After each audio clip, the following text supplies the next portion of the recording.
All right, all right, all right. Hello and good evening. Thank you to those of you who are on time today. I'm going to wait for 10 more seconds. But that's it because I want to be very mindful of our time and the fact that we are only going to be together for a good hour here. And I want to get in all the things that we want to get in, but also want to give a lot of time for input, for feedback, for conversation, which I have found has not necessarily been the case for us throughout these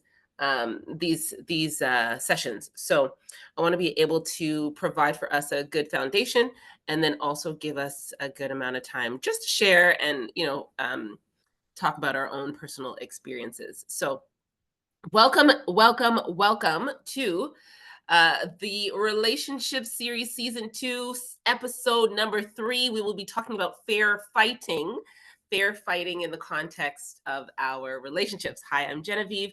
I am a registered psychotherapist in the city of Toronto, Ontario, Canada. I am about all things relationships. I love platonic relationships and romantic relationships. I'm in love with love, parental relationships, sibling relationships, um, boss, what do you call it? Boss employee relationships, all the kinds of relationships. So that's what I'm about. And even relationships with things, again, relationships with how we do relationships with our money, how we relate to our environment. Do we litter? Do we, all the things. So that's what I'm about. And for those of you who know me, I've been doing this and talking about this for a good part of the last couple of decades. It's what I do, it's what I love, and I get to do it with you, which is awesome. So thank you guys so much for being here. And we will jump right in today. As per usual, we have a very quick overview, including definitions, some myths about the topic that we will be talking about. We'll be looking at the 4 horsemen, which you will get a better understanding of when we get there. And then we talk about the types of fighters. We'll get to place ourselves. What types of fighters are we? We'll look at some quotes, some stats, some tips and tricks on the art of fighting fairly. And then we will challenge ourselves to level up so that we can do this thing better than we were doing it today. Okay. So that's where we're at. And then, of course, we'll look at what's coming up next week on episode. And you guys are going to love this. You guys are literally going to love it. Like, this is actually my favorite episode out of all the episodes we've done thus far in the relationship series. Next week, oh my goodness, I'm so excited about it. So I can't wait to get there and share that with you. Okay.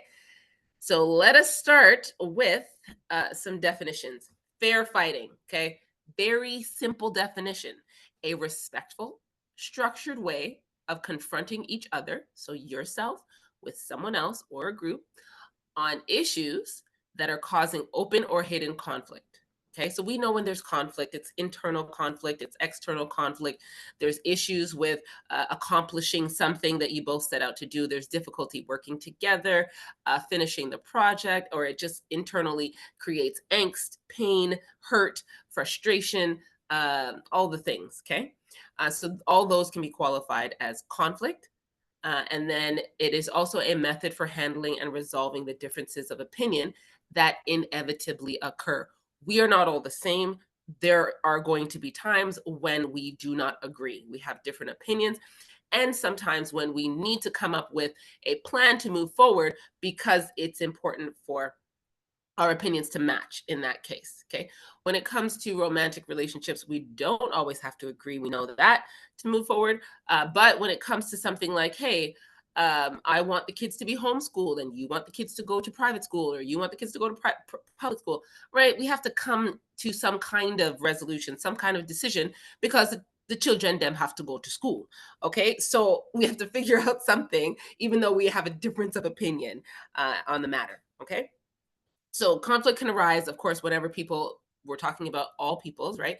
Close friends, family members, co-workers, and of course, I think what we think of um, most commonly when we think about fair fighting is in romantic relationships or with romantic partners. But conflict can occur everywhere. And so when we disagree about our perceptions, when we disagree about our desires, our ideas, our value systems, right? Any kind of differences in opinion can, and again, they can range from trivial things to more significant things that we have to figure something out on.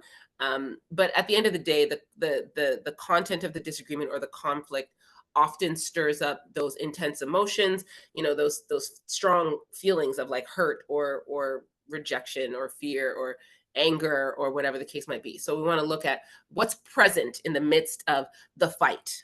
Okay. All right. So let's look at some myths versus reality. And so these are very much steeped in my own personal experience of working with couples. Okay. So these are things that I've heard over the years in, and I think, okay, so one, two, 4 out of 6 of these I've heard in every single um in every single couple, like every single couple that has come to see me for couples counseling, all of them have said at least 4 of these things. Okay. And so they are myths that we then of course dismantle within couples therapy, but they are just so pervasive, we really think they're true as we engage in romantic relationship. So um the first one is everyone can handle the way I fight or express. Okay, guys, we all have grown up in completely different environments. Okay, so the way that you grew up with your parents around the table or with your family or your extended is just not the same as everyone else. I promise you, you may think it's the same because it feels so normal. I get that, but it's not.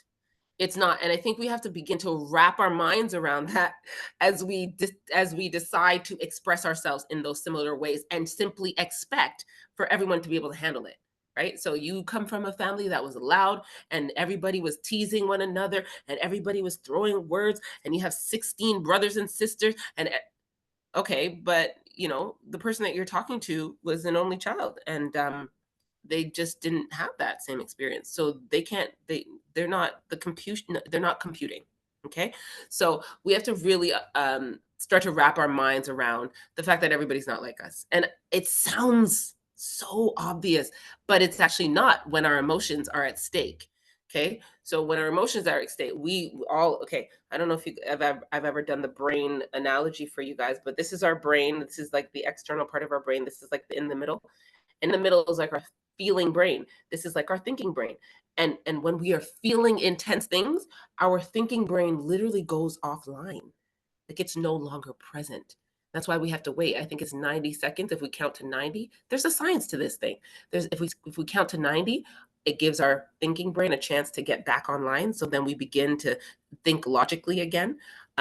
Or maybe not logically, but we begin at least to think again. Um, and we can utilize that to our advantage to solve problems and to address the issue.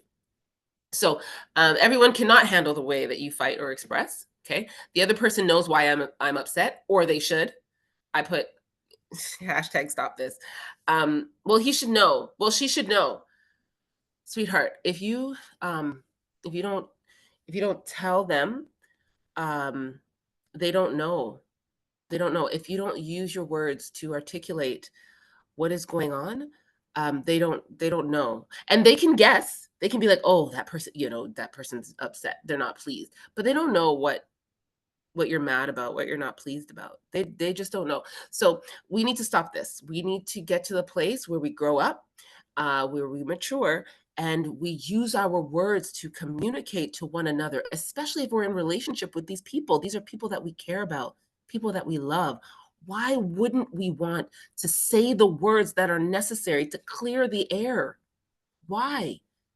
Right? And plus, they're free. It doesn't cost you anything. You don't have to go to Walmart. You don't have to go to Amazon. You don't have to pay any money or use your credit card. It's free. Just open your mouth and say why you were upset. Okay, so the other person doesn't know. All fighting is destructive. That is absolutely not true, right? Again, we want to get to the place where we are able to address the things that are present, our disagreements, our intense feelings, and so on, which are inevitable. They are going to happen. And so we'll talk about it in a second because some of us have different definitions of fighting. So Fighting in and of itself, in our basic definition that we just read, is not destructive. Okay. Um, Couples should not have fights, or good couples do not fight. I've heard that a lot as well. So people try to avoid fights or avoid disagreements, or any type of feelings of conflict or confrontation, because then that would be a clue or a cue that they're not a good couple. Right, they're not a good fit, or whatever the case might be, which is not true. Which is not true. I'm actually kind of worried when couples don't fight, or don't have some kind of framework to talk about disagreement. So that can be very challenging, as well, because it usually means, hey, you're not bringing your authentic full self to the forefront, to the table, right? We're still sort of in that, let me impress you space. And rose colored glasses and all that kind of weird stuff, but it's not real, true, and authentic. So it is not true. We'll look at the statistics in a moment, right? Couples do fight. Healthy couples fight. Some of the healthiest couples fight. It's the way that you fight, right? It's not the fact that you fight, it's the way that you fight that matters. What you are fighting about is actually what you're mad about. That's a big one. Well, I just didn't wash the dishes and she blew up. I highly doubt that the level of intensity as per the upset, is really not about the dishes not being washed, right? And so we have to get down to the nitty gritty, which brings me to my last myth, that it's logical. Fights sometimes, most times, are not logical. They are emotional. So they are based in how we feel about what's taken place, as opposed to what has exactly taken place. Okay. And that's why there's so much intense emotion, right? Fueling the fight, fueling the confrontation, fueling our need to express ourselves, and then reconnect, because usually those intense emotions pull us away or disconnect us from our loved ones. And again, hello, I believe we were born for relationship, and that means we're born for connection. And so we move to, or lean towards, connecting with other people at all costs. And so when we feel disconnected, we're trying to figure out how to get reconnected again, and fighting can be a way for us to do that. We're really grappling, in our efforts to reconnect. Okay, let's look at the four horsemen. Now, this concept is from the Bible originally. Dr. John Gottman has borrowed the concept, because the four horsemen were referenced in, were a reference to the apocalypse, or to the end. Okay, so he calls these things, common ways of fighting unfairly, the four horsemen of the apocalypse, meaning the end of your relationship. And now, Dr. John Gottman, he's founded the Gottman Institute, and he does a lot of work with couples, pre-marriage and married. And he has come up with an amazing body of research over the last four plus decades, on couples. And it's amazing. So if you guys don't know Dr. John Gottman, he's incredible. And let me see. This is the 7 principles of making marriage work. So this is actually I don't know if you guys can see that. Anyway, um, it's from a book that he wrote a long time ago, and it's primarily for couples. But there's a lot of great pieces in there that can help you to manage relationships across the board. So we're talking about high stakes and low stakes relationships. Okay, so he calls these 4 things, if they're present in your relationship, they are likely leading toward some kind of end to your relationship. Okay. Criticism includes anything surrounding insults to your personality, insults to your character, insults to um, yourself as an individual, your identity, the roles you play. If there's any kind of criticism surrounding those things, that can, and that's a normal way of of communicating within your relationships, that can certainly be an arrow, can help you point towards what might look like an end for that relationship, because people can't withstand that for any length of time. We don't want to be in that vibration. We don't want people that insult. We want people that lift us up, that encourage us, that affirm us, that validate us, that demonstrate love and warmth and joy and peace and gratitude, and all that. Those are high vibrations people, right? And we want to be around those people. We don't want to be around people who are just like like insulting us, berating us, tearing us down, beating us up. Like we can do that on our own.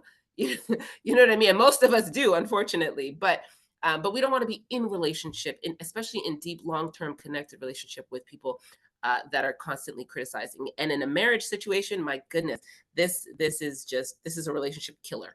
Um, and we'll see. And literally, it's one of the four horsemen of the end that signify the end of a marriage. Number two is contempt. So that amounts to, sort of that space where you just don't care about the person anymore. You're just disgusted by them. It can lead to attacks or like abuse. And sort of an eroding, a degrading of a sense of self, really, of the other person. And so there's just a level of like utter intolerance for the other person. And sometimes this is depicted in sitcoms on television, things like that, as an old married couple, and they kind of just like and they're nagging at one another, and they insult one another, and so on. But sometimes the underlying is really like disgust, and almost bordering on like a hatred. They used to say, I don't know if you guys have heard the saying, there's a thin line between love and hate, right? And so, yeah, it's sort of like that. Like it's kind of bordering on that line. So contempt can lead to the end of a relationship. It is one of the four horsemen. Defensiveness can lead to the end of a relationship. Defensiveness can look like, I'm sure you guys have heard it before, and I think there's a lot of cool, fun terms in our modern day dating world to to describe some of these things. But defensiveness can look like victimization of self, can look like reverse blaming. Well, you did that, and well, yeah, okay, fine, I did. Well, there might not even be any admission, but it could be like, well, you did this and you did that, and that was part of you, and it's almost like warding off like a perceived attack. You feel attacked, and so you start defending yourself, but also pointing fingers at the same time.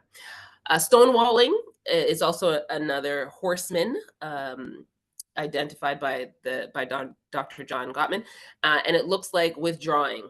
So withdrawing to avoid the conflict. It's different from finding a calm space where you can gather your thoughts and then re-engage. It's more of a closing off, a silencing, a shutting down, and Dr. Gottman describes this as emotional flooding to the brain. So it's usually when our heart rates increase to over and above 100 beats per minute, and our brain becomes flooded, and we can't think clearly any longer. That's when our sort of emotion brain takes the wheel and starts driving. So these are common ways of fighting unfairly. Do you see yourselves in this? I don't know if you guys see yourselves in this, but these are some questions that I want to ask us. What does fighting mean for you? Does this even resonate with you? Who do you fight most with? Do you fight with your partner, your parents, your boss? Some of us, avoid fighting with our spouses, and we fight with people at work. And we leave the elephants in the room at home, but at work we express ourselves explicitly. And then who taught you how to fight? And this might not be like literal physical fighting, and it may be as well. But yeah, talk up. I don't know, what are some of your best and worst experiences of fighting, or maybe even what you've learned about it over the years. I see a number of you in the room. I don't know if you guys want to throw your mics on and talk to us and tell us about your fighting experiences, or argue, or sorry, I did get a note to say the word argument, because fight, it sounds a little bit rough, sounds a little bit deep, like it's intense, like it's harsh. But I use them all interchangeably: fighting and arguing, disagreeing as well. So anybody want to share? What does fighting mean for you, or who you fight with, or who taught you how to fight, or where you're at? I will say that, well, I was going to say nobody taught me how to fight, but I think we learn from wherever, whether it's intentional or not. We learn how to fight from who is around us, and how our parents deal with it, and with each other and people outside the family. We glean from that. But I will say I don't love to fight. I don't like to raise my voice. I don't love the negative feelings of fighting, especially when it comes to people who are close to you. People who are outside, or you might see them once or twice. I don't really care because the impact of you on my life may be minimal, but the people who are close to me, I don't really love to fight with them. So for me, like it would mostly be, it's not really probably that, it's not that serious. It's not that serious. It's really not that serious until I just can't hold it anymore. And then either I'm home or in the bushes, or it's, but you did it. And then they have no idea what I'm talking about because I'm talking about something from 5 years ago. And they're like, what are you talking? On top of that, I would get so angry, I guess, or I get so mad or so emotional that the tears would flow, and then I get mad that I'm crying, Mhm. and then I can't speak. So now I will say that was like me of past. Now I'm more likely to say things closer to the event, maybe not in the moment because I don't think it's wise for me to speak at the height of emotion, but like closer to the moment, I will say I'm like, I don't actually like why do you speak to me like that? Why did you feel like it was okay for you to speak to me like that? Or why would you do that? Or why didn't you do that? Or whatever, whatever the case may be. If I have been the offender, um, I don't live long with that either. I don't like knowing that I've hurt somebody, or somebody's upset with me. So I'm more likely to address that rather than if somebody has offended me. Yeah, okay.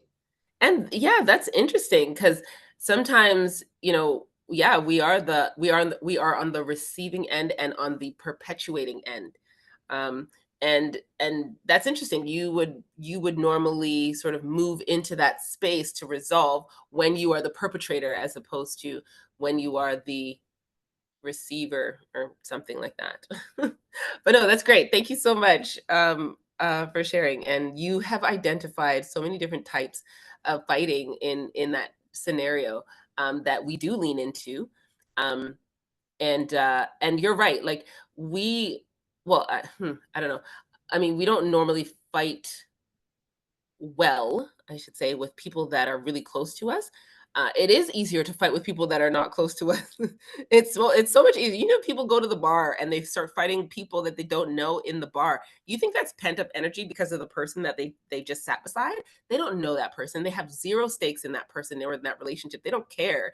But when there are people in our lives that we do care about and we are afraid that they are going to leave us or they're not going to like us, or that relationship might be breached in some way, and we have investment in the care, um and the quality of that relationship because it means something to us in our lives. So sometimes it's harder to go into a fight, right? Because we think, oh, this might break the relationship or something like that, when really our relationships are likely a lot more resilient than, it's not going to take one fight to destroy them or damage them. But somewhere in our minds we're like, oh, we don't want to feel those feelings that you're talking about as it pertains to the relationships that we really care about, the people that we really love.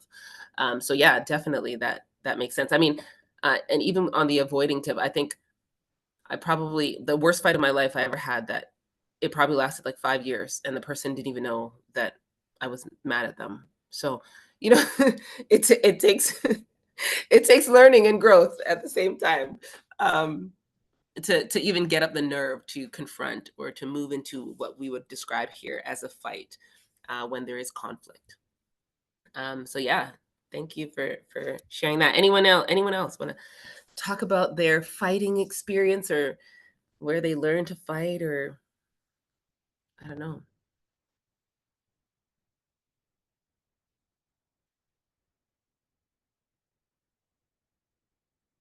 No one else brave enough to jump in? Who's chatting in the arguing to me means trying to get someone to agree that my stance is correct. Interesting. Yeah. Yeah. And no one taught you. Jeez. Yeah, and that's important in and of itself, because sometimes, and I've heard this from parents, sometimes parents actively try to avoid fighting in front of their children. Sometimes parents they'll say, let's go into another room or what have you. And so what the children are exposed to is sort of a pseudo relationship where there's masking happening, but the child doesn't have those kinds of mechanisms to fully grasp. Like they just think this is the normal way a relationship is supposed to be. And so when they grow up and they encounter conflict in their own relationships, they're like, oh wait, I don't know how to deal with this. I never really learned. I didn't learn how to handle conflict. I didn't get this. I didn't see this modeled. I didn't get this, course outline. I don't know. And so at that point, it's challenging, right? Because you have to challenge some of the meaning that's attached to fighting. Like, oh, the fighting means that something's wrong because I didn't see my parents fight. Um, and then we have to also challenge the skills building aspect because there's now a gap between a skill that you need, which is conflict resolution, and a skill that you don't have. So even that idea, like I didn't learn because I didn't see it. It wasn't modeled for me. Kind of puts you at a deficit as well because now you have to learn it. Yeah, because there's always going to be conflict, especially in the context of close, intimate relationship with others. Um, and getting to resolution of any kind requires those skills.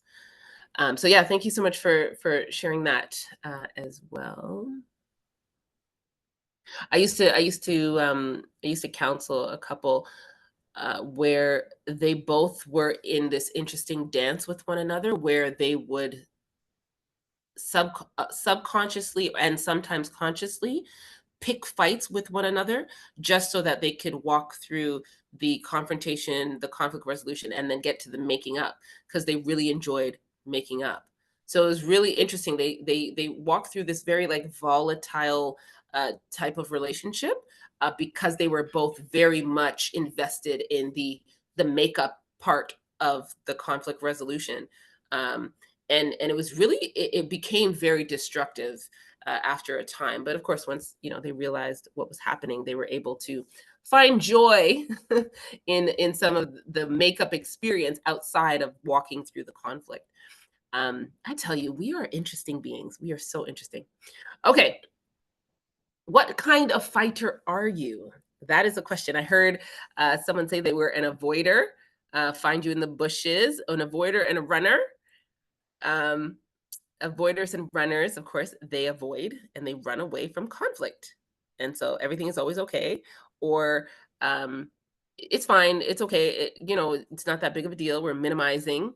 Um, and the picture, did anybody play Street Fighter? Sorry, I'm telling on myself. I'm an 80s kid. So Street Fighter is an actual video game. I know we have all these fancy games nowadays. We got, Fortnite and all these fancy virtual things and whatnot. But when we started out, we were on consoles, so, we had Street Fighter, we had Nintendo, we had Sega, we had Atari, we had all the video like arcade games and stuff. So we were about that. This is where I learned to fight, by the way. No, I'm kidding. But really, this is actually where I learned to fight because my brother used to play video games, and we used to like have like combat, like video game like tournaments and competitions. Um, so when you have a sibling, by the way, especially an older brother, you learn to fight very quickly. You learn to fight. Okay, like fight. You learn to fight. Um, so are you an avoider or a runner? You avoid at all costs. Are you a below the belter when you fight? Right. So you're going for the jugular. Like you're just mean. You are going to hurt as best you can. If you were in the MMAs, you'd be getting flags in the ring every 2 minutes. Yeah, you're trying to take those cheap shots, right? And that can throw people off, or you're hitting the same place over and over and over to create weakness, right? um and yeah, you're exploiting the weakness, like you're that kind of fighter, below the belter, right? You don't follow rules. Are you an exploder? Are you someone who goes from 0 to 100 very quickly, very swiftly, unexpectedly, right? You are dysregulated somewhat in your emotional capacity and control, right? Self-control is not one of the fruits that you have developed yet. Um, so you might be an exploder, right? A silencer or a withdrawer, and that is actually different from an avoider. So a silencer or a withdrawer can engage in some kind of conflict, but once they start flooding, or once they get to a certain point where they don't internally have the capacity to respond, then they go silent and they withdraw. And they may not withdraw physically, they may withdraw internally. So withdrawing emotionally, like shutting the self down, and no longer engaging in the reconnection process, which at the end of the day, and this is how I reframe it, fighting is for reconnecting. Like we have to realize what the objective is of the fight, right? At the end of the day, like for us as humans, we fight for a reason. We have conflict for a reason, right? We're looking to do something, and that usually is reconnecting. And I find it interesting. I think it was Simone that said, what is it? Arguing means trying to get someone to agree that my stance is correct. And so sometimes it's not necessarily I need to be right, but there's something at stake in the being right, right? So there's something more there as humans that we want to get or to glean out of this being right piece, and I believe it's reconnecting. Um, are you a kitchen sinker? Woo! Yes. So I think it was Kalenia that said sometimes I pull things out from 5 years ago. That's a kitchen sinker. You know, it's like you throw it's you're upset about one thing now, but you everything in the kitchen sink goes goes into the pile because hey, I'm angry and I feel anger sort of empowers and invigorates us and energizes us. So now I'm angry and I'm going to take the opportunity to say all the things that I didn't say that I've been holding from now till since whenever. So kitchen sinkers, they throw everything in the pile, but then what gets lost is the opportunity to deal with what's there at present, to somehow find resolution and to build a level of confidence in your capacity to deal with conflict. So when we just throw everything in there, um, it's almost impossible to come to some kind of resolution, and then we feel hopeless, then we feel powerless, then we feel helpless, like oh my gosh, I can't deal with all this stuff. So yeah, sometimes that's really difficult and challenging as well. Are you an exaggerator? Okay, this is like you always do this. You always do this and you never do that. And oh my gosh, like the whole everything is always everything and always. Um Delayed. We've just who we chatting with? Oh, I hear okay, I'm gonna mute that. Sorry. Um so are you an exaggerator as a fighter? So we have avoiders, runners, below the belters, exploders, silencers, withdrawers, kitchen sinkers, which tend to be my favorite. Kitchen sinkers are really creative in just drawing out like things that have been stockpiled. You know, it's like remember that time 5.5 years ago on November 26th when you are like, how did you even do that? Like that to me is fascinating. But anyway, and then there's exaggerators, which all of these things are um, automatic and somewhat common, but aren't necessarily helpful for for fighting fair or fighting in a way that's going to get us to a place where we can resolve or we can move forward or we can reconnect, because again this is about relationships, right? So our whole existence is about doing this thing, relating to one another, connecting, and creating space for that, and fighting helps us get back to that. And so this is unhelpful because it keeps us in that same space. We'll go through a couple of quotes. I have decided to stick with love. Hate is too great a burden to bear. That is Martin Luther King Jr. I actually really respect Martin Luther King Jr. I think he's one of the greatest fighters that ever lived. And he was he promoted nonviolence. I think it was Malcolm X that used to, you know, insult him or whatever. But he was actually very strategic in his fight. He didn't shy away from confrontation or from conflict, but he approached it in a way that was geared towards reconnecting and meeting his objectives, and he followed his own rules. And so when he fought, whenever there was disagreement, whenever there was conflict, whenever there was a difference of opinion, um, he fought with love in mind, and that was his stance, and that was his mandate, right? And he says hate is too great a burden to bear. Why? Because hate divides, it separates. It's not human. It's not our first inclination as human beings, right? Our first inclination is to connect with others and to move towards. And so I love his statements and his way of fighting and teaching fighting, because he taught, many in the civil rights movement and so on, how to fight and fight well, or to fight fair, or to fight without the violence and hatred that his opponents fought with. God almost never calls his people to a fair fight. I think this is funny, because one, we can't fight with God and God always wins. But I thought it fitting because sometimes we use righteousness to either avoid fights or to manipulate within fights. Um, and so I'd like to call that to our attention, especially within our culture. Sometimes it's like, we're fighting with our parents or something, and they throw at us scripture. And we're like, what? Like, I'm trying to tell you that I'm upset, and you're telling me, say, God don't, you must be slow to anger or something like that. And you're like, it doesn't make sense, and it don't help. Right. So, so I wanted to just highlight the idea of how we fight and what we use as tools or weapons within our fight. Because God himself, okay, I mean, if you have God on your side, then you win. Great. But in a fight with another person, so sorry, we know God always wins. But you are not and never will be God. I am not and never will be God. So we can't use him to manipulate people and try to win the fight. Okay, so fighting fair means that we're fighting each other on our own personal level. When they can't win in a fair fight, when they can't win in fair fight, they resort to all sorts of tricks, sorts of sly tricks. And this is where we see things coming in, like in our modern dating world. We have, like, there's so many things I've seen. I don't know if you guys have ever taken stock of the number of terms that are now being used, terms that I've never heard before. I've heard of cobwebbing. I've heard of catfishing. I've heard of gaslighting.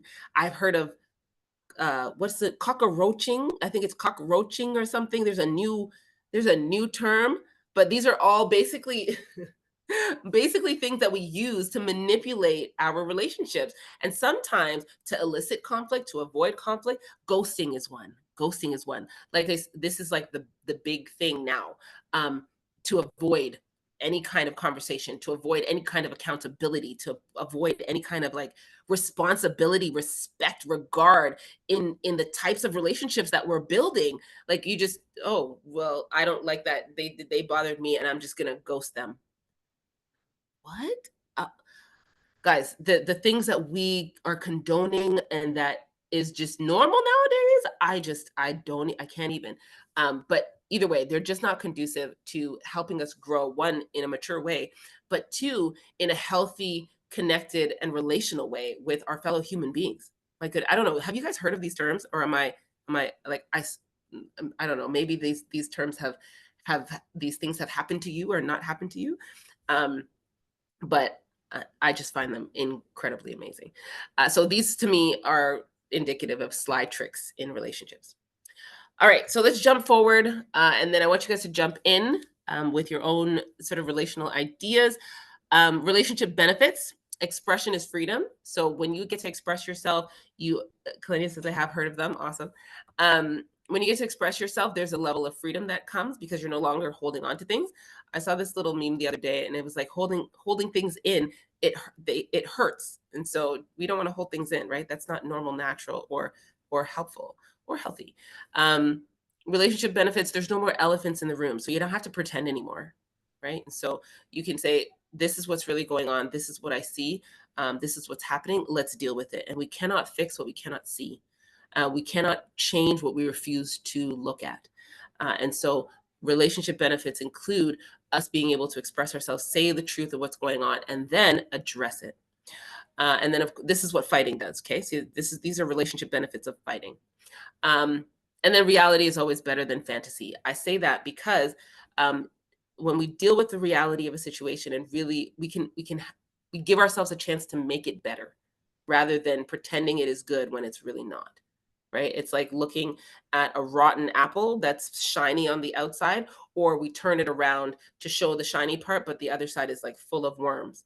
Right? So why not just like go get a real nice apple, or cut off the piece that you can actually eat? right? You want to have something that's real. The real is always better than the fantasy at the end of the day. And you can make your real look like fantasy. You can make it look really good if you're willing to put in the work. Couple stats here for us. Healthy couples report fighting at least once per day. This is healthy. We're talking about North America, including Canada and the United States. Healthy couples report fighting at least once per day. And fighting includes arguing, includes disagreements, it includes differences of opinions.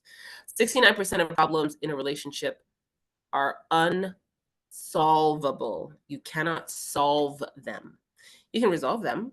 You can come to some conclusions.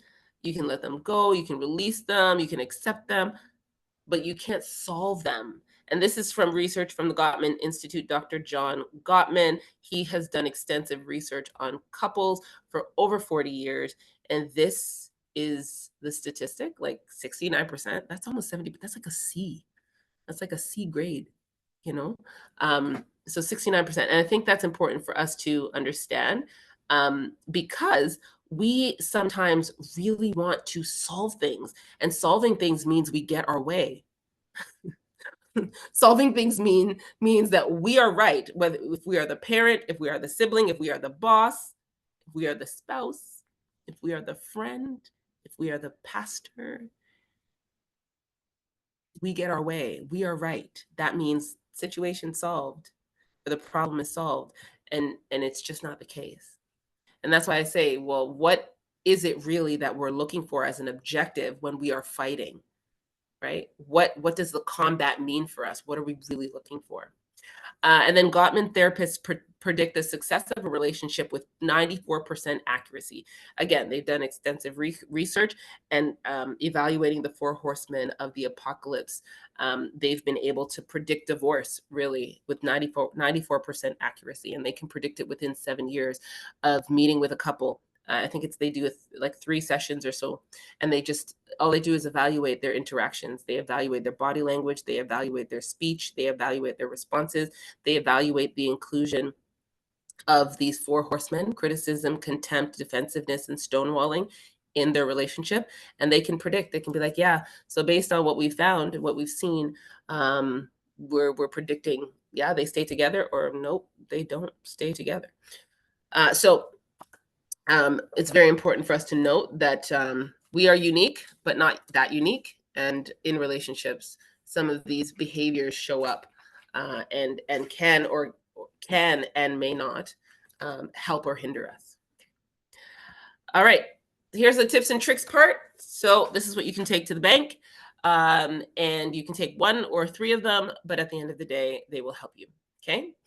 Tips and tricks are the art part, the art of fair fighting in relationship context. Rules, please. Guys, establish rules of engagement. In any kind of fighting sport, combat sport, competitive sport, there are rules. You have boundaries, you have rules, you have this, you can't go outside of this boundary, you can only go this far, this is what wins the game.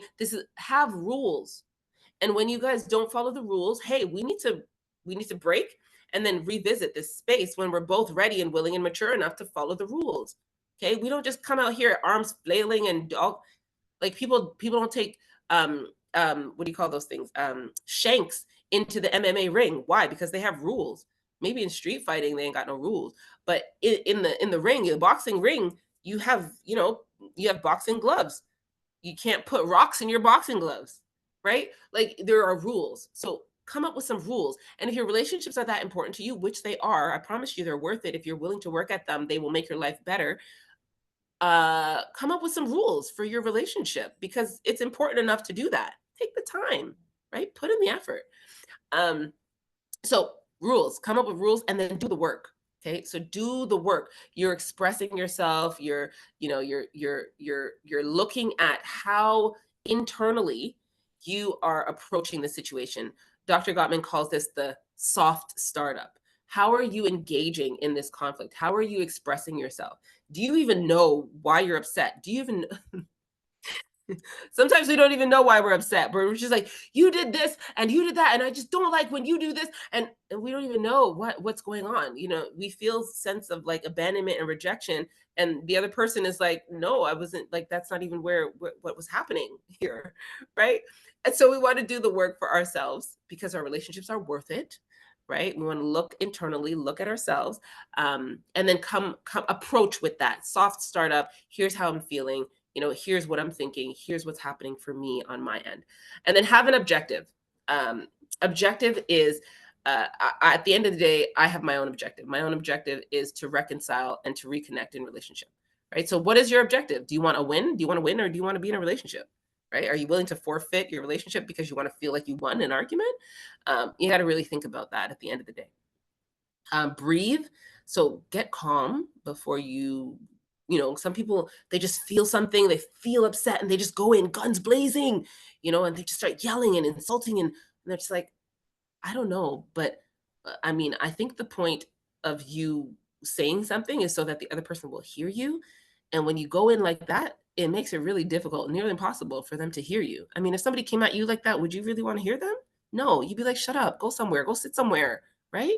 So, just be mindful. Be mindful, especially if you're confronting another adult. If it's a child, I mean, most of us don't go in guns blazing, right?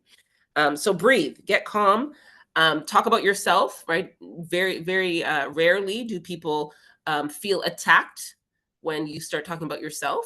When you start talking about them, blaming them, telling them about all of what they think and all of what they feel and all of what their intentions and motives were, that can be unhelpful. It can be, because at the end of the day, you're trying to reconnect with this person, and all of what you're saying and doing is working against you.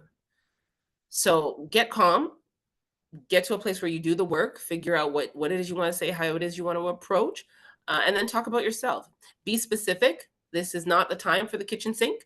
This is the time for the thing that is at hand, and focus on one thing at a time. Okay, we are not created to the kitchen sink is for dishes. Okay, they're not for all the things that are upsetting you.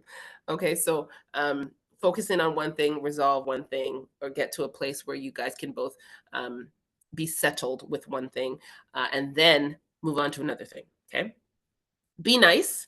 Be nice. It sounds so obvious, but sometimes when we're trying to get our point across and we just feel things so intensely, we're mean.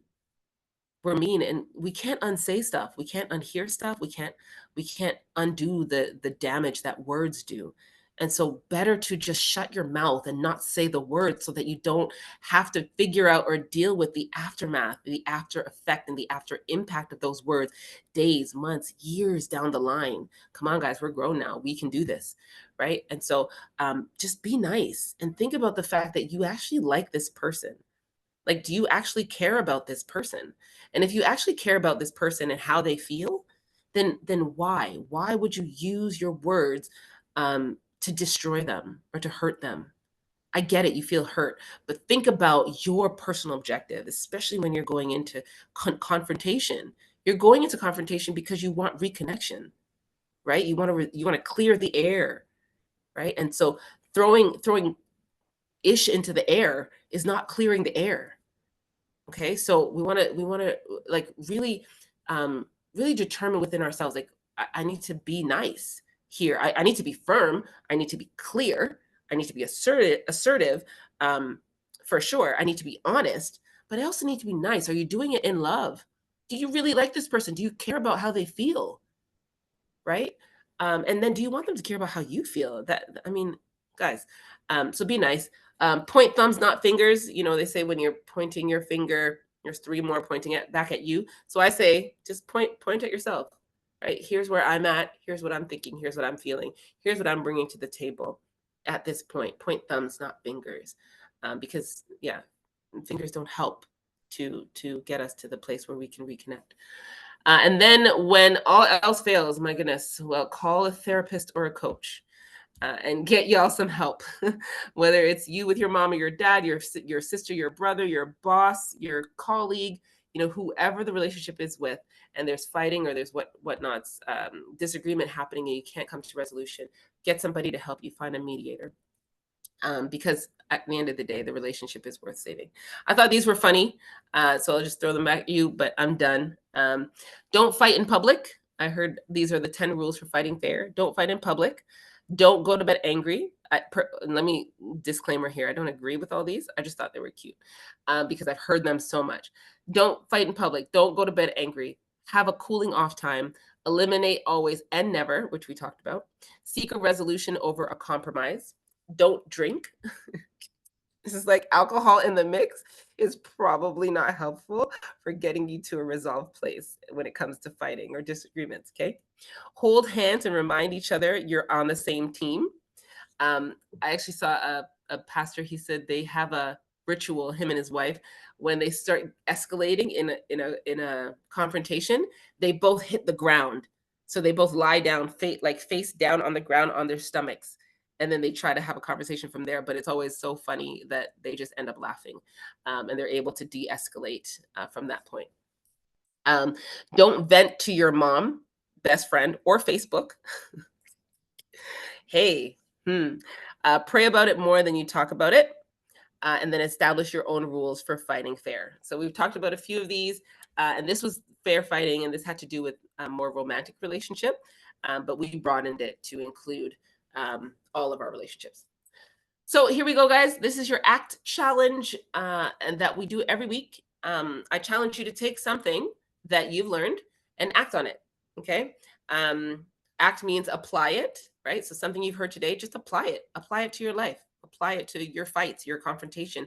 Or if you've been an avoider, perhaps try not to avoid anymore and confront something that you have been storing away for the last 10 years. Change something about whatever it is that you're doing as it pertains to the topic that you've heard about today, that we've talked about today, that we've shared about today. And then T is teach, right? This is how we act on what we are receiving. Teach it to somebody. Teaching means just share it. Share it like, oh man, I heard about this thing, this 4 horsemen of the apocalypse in relationships. Sometimes when there's criticism, it can lead to the end of a relationship. Maybe we should stop criticizing one another and throwing out insults every now and again. Maybe we can speak more positively, start affirming one another, start encouraging and appreciating one another. And maybe that will lead to less conflict. You never know. So teach somebody something. And maybe even use this with within the context of your kids or your if you have employees at work. Pick one thing and act on it this week. Okay. Again, I'm continuing to read the 16 undeniable laws of communication, and consequently, the last 3 episodes have been in line with how we communicate better or best in the context of relationship. And so there are a lot of wonderful nuances and tips in this book that can help.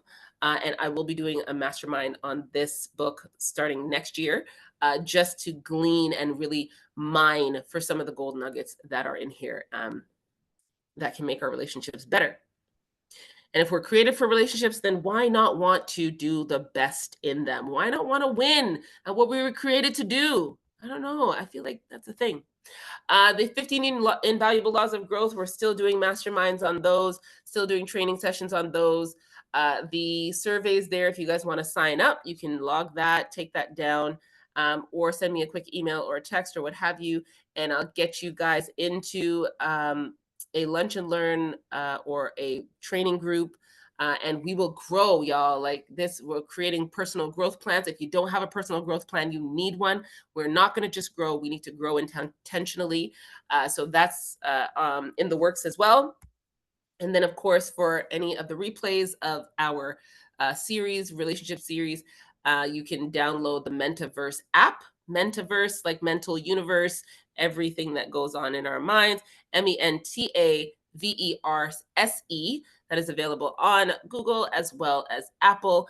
And I'll be posting our 2nd season, 1st month worth of episodes after next week's episode, which again, you guys do not want to miss. What will we be talking about next week?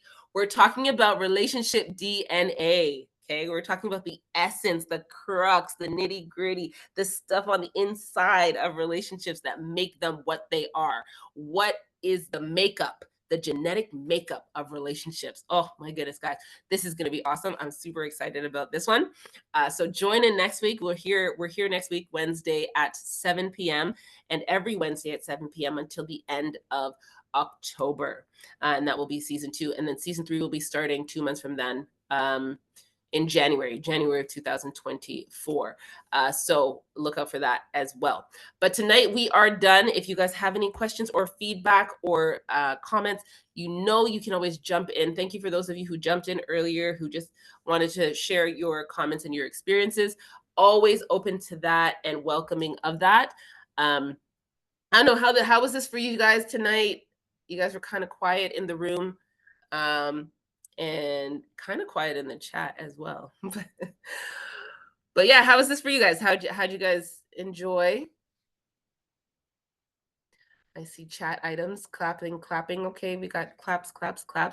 And so I also do recognize that you guys are probably doing other things, and with other people in other spaces as well. So I am mindful of that as well, which is why we get a chance to talk about the things and so on. All right, so let me stop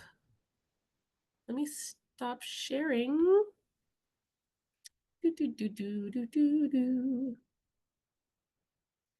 All right.